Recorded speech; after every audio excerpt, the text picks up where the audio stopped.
Yung nangyari po dun sa isa na di umano ay inatake sa puso pero sa bersyon ninyo ay namatay sa kapaguran at hindi agad nalapatan ng paunang lunas. Naka-body cameras po ba yung ating mga pulis nung isinagawa po ito? Yes, naka-body camera naman po ang ating mga pulis na nagsasagawa po ng implementation po ng warrant of arrest. At meron din naman CCTV and mga vloggers ang members ng KOJC. And then, yung pinapalabas po nila is 7 po ang patay na sa nangyaring implementation ng warrant of arrest. Pero isa lang po ang patay. Kahit na kinonfirm ni Attorney Torion na isa lang ang patay, ini-insist pa rin po nila na 7 ang patay. And then, hindi po related sa implementation ng warrant of arrest yung namatay na kasamahan po nila dahil 4 days na po yung pagod at puyat dahil siya po ang nagbabantay dun sa tower. And more than 15 minutes after his collapse, bago po sila tumawag ng ambulance. And even na dumating na yung medical staff namin, hindi pa agad nila pinapatouch sa amin kasi baka hindi daw natin alam ang gagawin. Wow. So, nung nakita nila na kailangan talaga yung transport sa hospital, kaya na isakay po sa ambulance, subalit nakakalungkot na pagdating po sa SPMC, dineclare po ng attending physician na dead on arrival due to cardiac arrest. Okay. So, that's so unfortunate. Major, like how many followers of Apollo Kibuloy are we talking about po na are they all holed up there inside the compound po? Ilan pong pinag-uusapan natin? Ilang libo po ang lumalaban, no? I mean, kumukontra po sa inyong pagpasok at pagsuri po dyan sa compound? Within sa compound po na very aggressive na mga members po niya, nasa 300 po. Okay, and then outside? Okay, ang nakikita. Pero meron pa po silang mga members sa loob na hindi naman po agresibo. Okay. Meron pa ba nasa may mga labas? members, ang nangyari pong nasa labas kahagabi is mga more or less 1,000 po na ang nag-rally kagabi. Okay.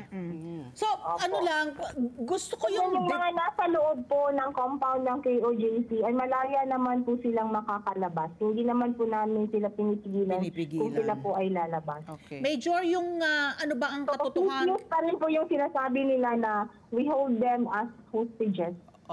So it's not true. Oo. Okay. Pinasisinungalingan nyo yun na sila ay hostage. Malaya po silang makalabas. Masok na... Pero malaya din pumasok. Hindi O na namin makalabas lang? pinapapasok po, pabalik po. Okay. So Major, ito Yun ang po tanong ko sa'yo. directive ng RD. Ano yung, ano ba yung katotohanan doon sa kasi binabanggit ninyo na hinahanap nyo pa yung entrada sa bunker. Number 1, baka naman hindi lang iisa yung entry at exit point. Baka naman merong iba-ibang mga exit pa na malulusutan na hindi nyo pa rin natutunton. Number 2, talagang po bang ang pagkakadescribe ka din sa ibang ulat, talagang parang maze, parang labyrinth po ng mga tunnels.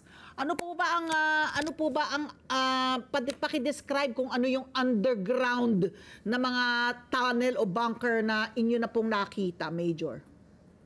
Wala pa po kaming nakita below the ground, Ma'am Ali and Ma'am Pat.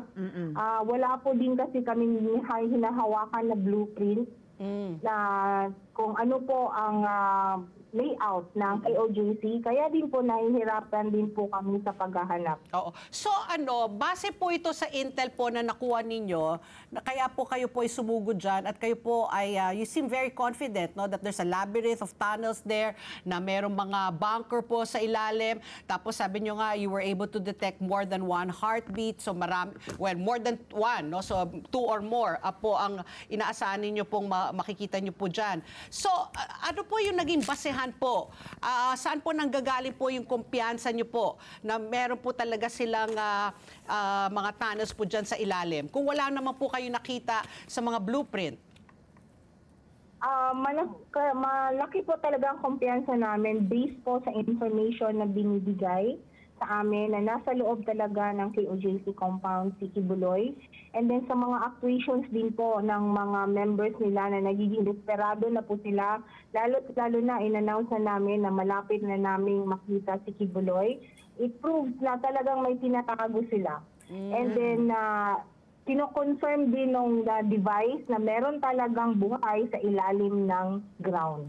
So if you, isusundot ako, kung na-confirm po yun, is there no way for you to be able to pinpoint na kunyari, nandito sa building A, doon yung na-feel yung heartbeat, doon na lang ho ba kayo nagko-concentrate para at least doon yung talaga matuntunan kung nandun pa talaga yung mga tao sa ilalim? Or yung mga ibang buildings pa rin po ay talagang sinusuri nyo pa rin? Meron ng area na doon na po na kami nagko-concentrate at hinahanap na lang po talaga namin kung saan po ang lagusan, saan pwede pumasok. Okay. Major, yung pagpunta niyong muli dyan sa Kingdom of Jesus Christ compound na yan, ano yan, meron kayong nakitang intel?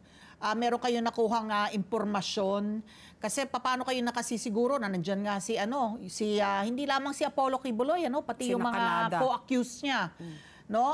Kasi ito, sabi nga ni Attorney Trixie Cruz, they don't know kung nasaan yung mga inaaresto nila, nagfi-fishing sila, naghahanap sila. They had no intel, wala silang impormasyon, nagbabaka sakali lang daw kayo. Major, ano po ang pinaghuhugutan nitong nangyari kahapon? Meron po talaga kaming information na nandoon sila sa loob ng KOJC compound.